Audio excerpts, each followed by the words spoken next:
Thank you, Adrian. Full disclosure, I'm a Timpton grad, class of 1981.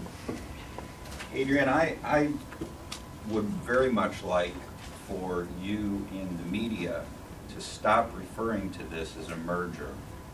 When you have a merger, it implies that you have more than one entity that come together and the entities join, but they maintain some identity. In the business world, what you're talking about here is not a merger, it is an acquisition.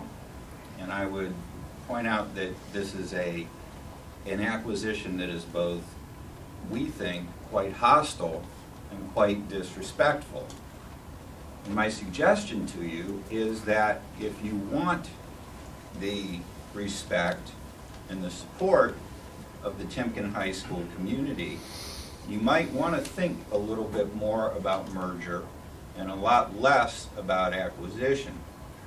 The other thing that I want to say is that I've been around this district a lot the past 6 or 7 years, and I was in this very room when we sat with Adrian O'Neill and laid out the plan for middle school choice in the academies that ultimately was what convinced you and then Superintendent Smith that we needed to move on the brighter tomorrow. So I've seen this process evolve since 2010, 2011.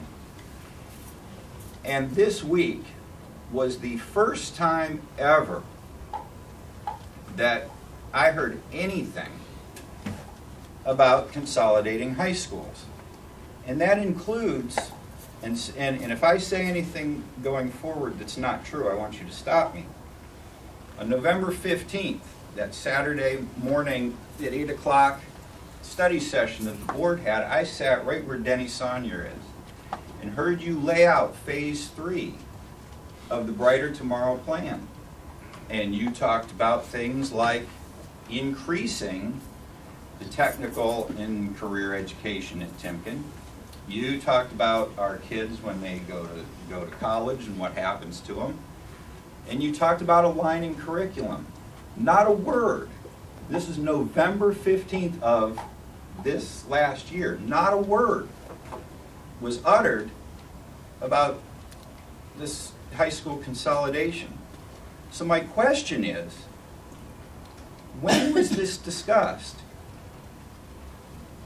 And I want to add one more thing, because in this editorial that was in the paper Sunday,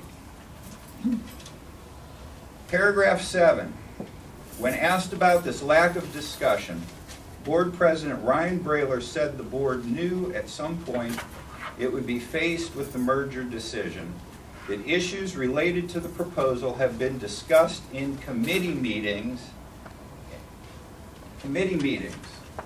In October of this year, this board dissolved every one of its committees except for the Finance Committee and the Athletic Council. And the reason that you gave, and that then Board President Gissendanner gave at the time for doing that, was that those committees hadn't met in over a year. So at the risk of your board president confessing to a sunshine law violation right here, when, Adrian, was this discussed? I appreciate the question, Eric. No, you don't, but answer it, please. Hey, you know what? Hey, Eric. Hey, Eric. It's my meeting. Go ahead.